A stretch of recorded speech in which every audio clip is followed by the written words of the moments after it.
We're going to be taking an advanced look at the Excalibur oversized hardcover from Marvel Comics. Why the heck is Apocalypse with Excalibur? Why did he change his name? And how do you pronounce it?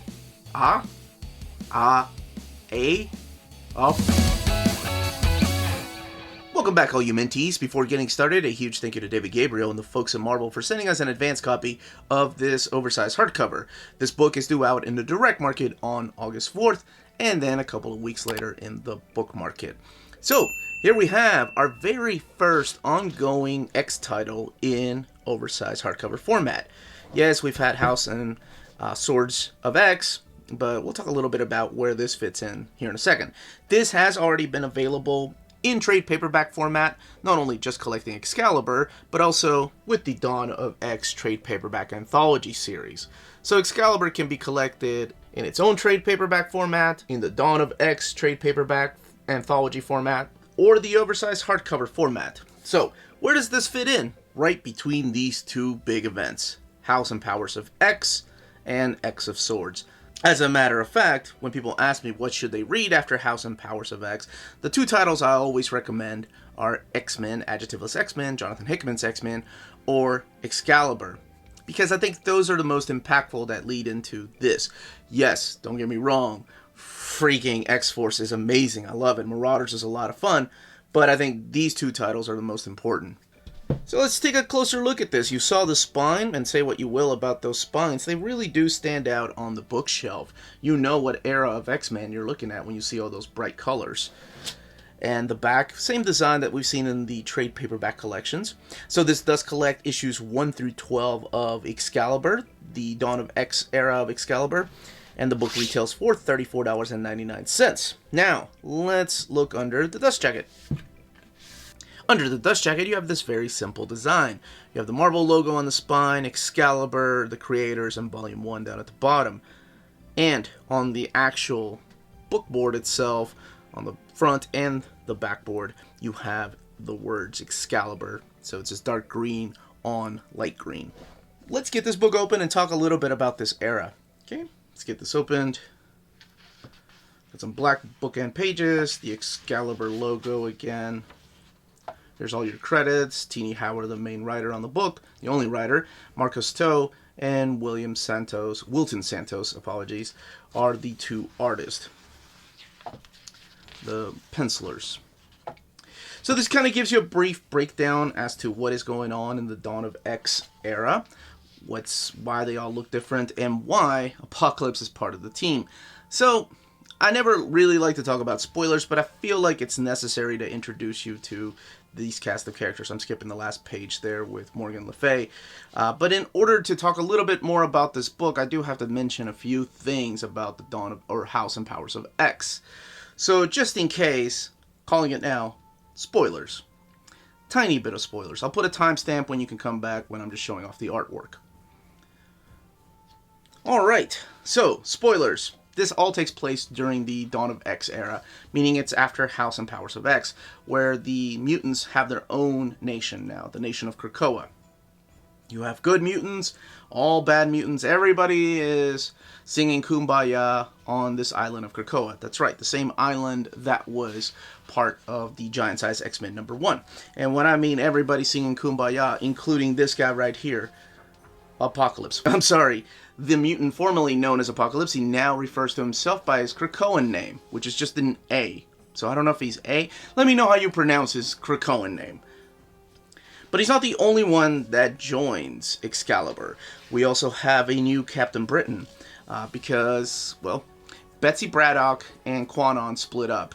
When Acts of Vengeance happened, Betsy Braddock's body was turned into this Asian assassin. That was all retconned in the pages of Adjectiveless X-Men by Fabian Nicieza. We have this character Quanon, that's really whose body she inhabited, and her mind went into Betsy Braddock's body, who was dying of the legacy virus. Holy crap, this sounds like a soap opera, a confusing soap opera, but I swear that's the way it happened. Well, Betsy Braddock's body died, as well as Quanon's mind. However, years later, during Matt Fraction's run, she comes back because, hey, X-Men get better.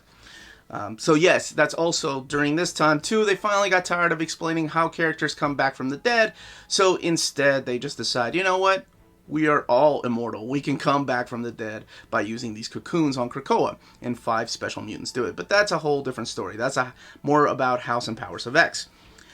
Going back to the character of Quanon and Betsy Braddock, now Betsy Braddock and Quanon are in their own bodies, and they're 2 different characters. One goes by Psylocke, and the other one, well, she just goes by Betsy right now. It's Captain Britain's sister. Well, by the end of the first issue, something happens to Captain Britain because it just does. And Betsy Braddock becomes the new Captain Britain. That's the only spoilers I'm going to be talking about, so let's go back to the non-spoiler section so people can come back in. Alright, welcome back everybody that didn't want anything spoiled. So yes, we do have a new team of Excalibur. Mainly it consists of Betsy Braddock wearing this very British outfit. You can find out why yourself. We have Gambit, we have Jubilee with Shogo, the baby. We have Rogue in here. We have Apocalypse and Zabanur, who goes by a different name now, which makes sense because of the storyline. And eventually you'll see other people pop up here. Other mutants that you've been familiar with throughout the years. There's other characters that will pop up that just weren't Excalibur Easter eggs, but characters that have something to do with the X-Men. We have Richter showing up, and actually Richter becomes a big part of the team too. Forgot about him. He plays an important part of the team. So Tini Howard is the writer on all of this. And what she does is something a lot different than most of the other X titles going on at the time. This is more of a fantasy storyline. It's more about magic. It's more about externals. That's right. I don't know if you've heard that term since the 90s, but the externals do make a return in this. And I'm talking about all of them making a return in here. We have Gideon. We have Cruel. We have Kandra. A Bosmal. I can't remember that guy's name. A Bosmal. Whatever his name is. All the externals are back. So collecting the first 12 issues of Excalibur, this all does set up the X of Swords, or 10 of Swords, depending on who you ask. So I think this is one of the most important books to read out of the Dawn of X era, along with X-Men, as I was saying earlier, because this sets up all the fantasy elements that will be part of that crossover. This sets up all the other world elements, because along with Excalibur, you also get the return of classic villains like Saturnine, who played a big role in Captain Britain's past, and plays a huge role in X of Swords. So, what we're looking at here, and see, there's Megan, there's Pete Wisdom, all these characters that you've loved reading the classic Excalibur are back, along with other X-Men characters, and as I mentioned, the externals.